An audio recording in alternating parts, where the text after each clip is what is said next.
top. The glass is clean and clear, not broken, cracked, or damaged, no illegal stickers. My door latch is working correctly, allowing me entrance into the cab. You will have to note the rubber seal around this door. That is fully intact, and it is rubber, no abrasion, bulges, and cuts or tears. It makes a perfect seal, right? You can save the fire extinguisher onto the inside of the cab. But the one thing I will talk about, you probably would mention, would be your grab bars here. You got a grab bar here with a bolt attached here and a bolt attached here. And your steps are properly mounted and secured on both steps. The bolts are present, not missing, and allows my access into the cab using 3 points of contact. Okay? Now, turn signal 4-way flasher only. No nighttime or daytime running light. This is amber in color, working correctly. The lens is clear, not cracked, no loose wires. Fuel tank, properly mounted and secured with static straps. These are called static straps. You have rubber behind here. Okay, if these straps start to move, you create friction. And if it's metal on metal, static straps. You can't call them saddle straps. You can call them saddle straps, that's fine. That's an old term. I haven't heard that one in a while. But yeah, you can call that. And these straps go to my frame back here. And both of them are properly mounted secure with the bolt in place on both of them. Okay? The fuel cap, once again, you do not have to remove it. You just tell them what you're checking for. Checking inside for a safety chain and a rubber gasket and no signs of leaks. Anything else on here? No, that's it. Move to the back of the cab, from top to bottom, driver's side to passenger side, no large holes, no missing pieces on the back. Now, if you get Card B does not include these air lines or electrical lines. This is always part of your coupling.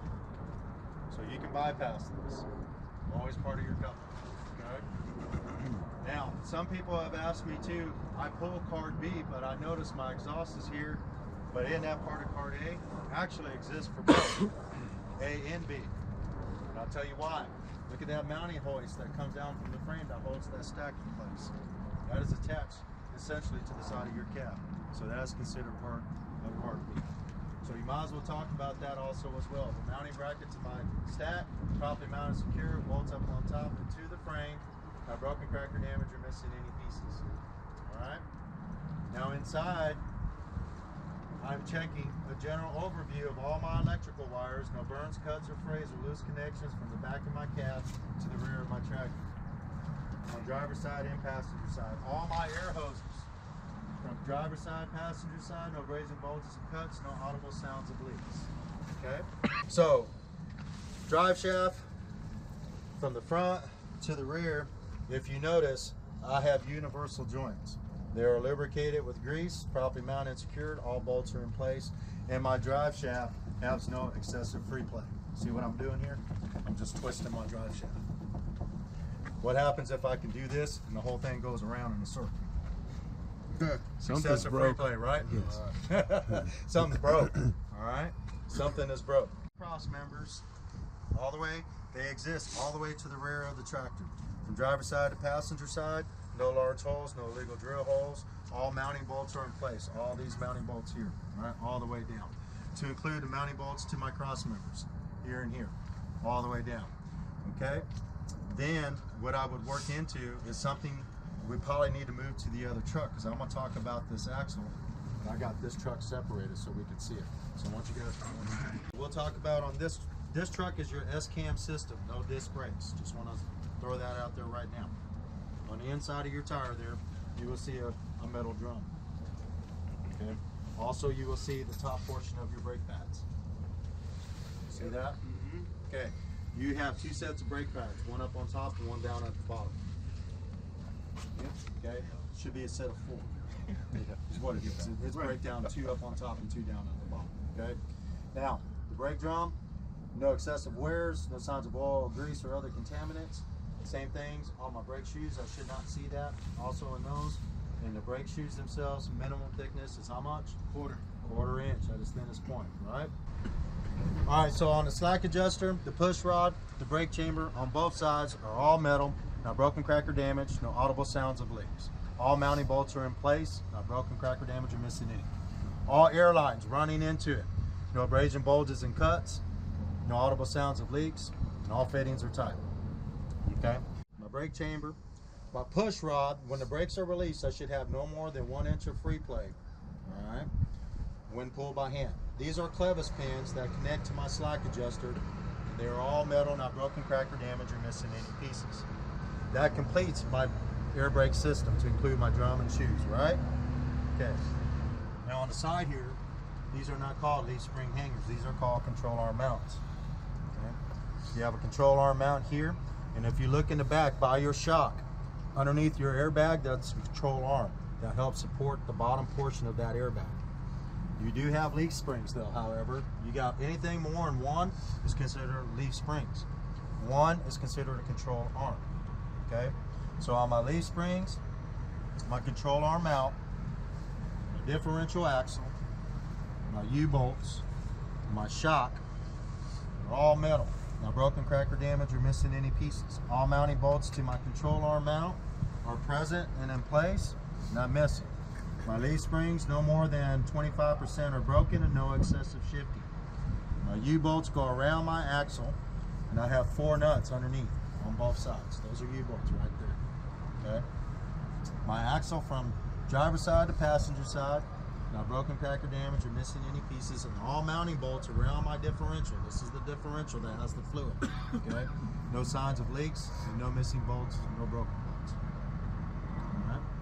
That right there will cover most of my suspension, but I need to include my airbag. It's not metal, that's why I did not do that. The last piece I'll talk about will be my airbag, and it's rubber, so no abrasion, bulges, and cuts, no audible sounds of leaks, and no signs of dry rot. That completes my suspension system. Then I work my way up. This right here, torsion bar. Exactly, you got one here. Should have one in the back there. Anybody know what that does? Twisting. Rigidity. That's right. That's it. So all mounting bolts here are present, and all rubber gaskets. You see this right here? Now that's tearing off, the rubber gaskets coming apart. What it does is slides on that little bar inside, and this torsion bar needs to be replaced with the new rubber boots inside. Okay. Is that a violation? Yes, it is, especially on your trailer. Officer sees this peeling off, that is a ticket. He will shut you down.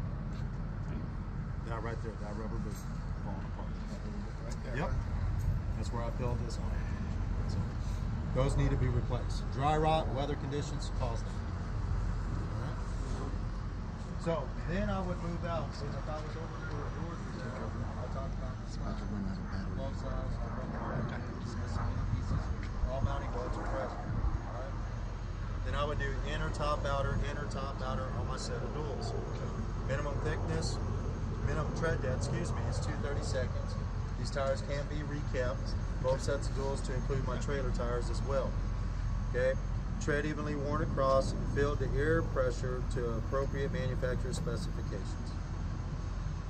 My inner, outer bead of my tires properly seated to my rims, no audible sounds of leaks.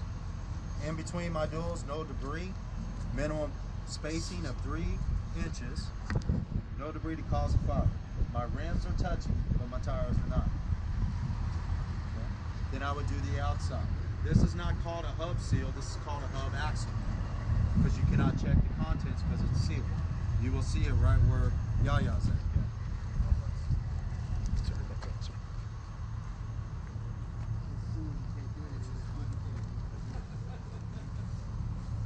The way you add fluid to these, the mechanic's got to get underneath that differential, remove that plug, and add some in. Not you. Notice I said it can't do it. Not you. That's not the fluid inside going out. That's all coming out. Yep. I stay on the inside and I work my way out. And basically when I'm said and done, once I finish my lug nuts, everybody knows what I'm checking for, right? No looseness, no missing, no broken, no signs of rust around my lug nuts. My hub axle, no signs of leaks, all mounting bolts are present. My outer portion of my steel rim is no illegal welds, no cracks, no signs of oil, grease, or other contaminants. And then finally my valve stem on both sets of duals, no audible sounds of leaks, and both sets of caps are present. It's okay. It's just a design, bro. That's a 99 piece of decoration, man. The 99-cent piece of decoration. You thought you broke it, huh? You owe me money, $99. Okay, I checked everything on this axle. I will check this axle the same way I did this. I can now bypass. All bolts are present. Now, one thing about this, DOT taping is 100% on the back, 50 to 100% on the sides, like indicated here in the side of my trailer. That includes the back of your cab. Notice one thing about our reflector taping on the back. What am I missing? Red. Is that sidable offense? Yes. The pins. Is there another location I can put them on? Yes, right here. 100%. When you are driving, you know why the DOT reflective taping came into play? Sports cars. Who's got the vet? I just saw somebody here with the vet. Where's my man? There he is. Tell me what you see when you're behind a truck. This or that? This. So he's in accordance with the law. Anywhere you can have it up there. They prefer L-shaped patterns, minimum 12 inches. You can have 100% behind here and still be good. Okay? Because if you think about it, that's going to be concealed by your trailer. But when a cop rolls up beside you, he's creeping, he's in his car, he's looking, he's going to see this. So, okay, he's compliant. He'll cut you some slack. As he creeps through, the next spot he's going to stop is between your catwalk. He's going to look at those airlines, make sure they're not dragging. Okay? Make sure they're not dragging. So on the turn signals back here, also four-way flashers, nighttime or tail lights. I call them nighttime running lights. Okay? And brake lights. They are red in color. The lenses are clean and clear, not broken, cracked, or damaged, fully operational, and no loose wires. You should have a tag light back here somewhere, but I don't think that, yeah. Okay, it's the other truck. On the other truck, you'll have a tag light. It's clean, clear, not broken, cracked, or damaged, and it's clear as color. Is there backup lights on These are reverse lights right here. You do not have to note those. They are not part of the feature. The only thing they care about is what the red operates, functions. Okay? Those are brake flashers. They actually operate four things: turn signals, four-way flashers, nighttime running lights, and brake lights. All of them, just like your car does. Okay? So that would be considered Part B.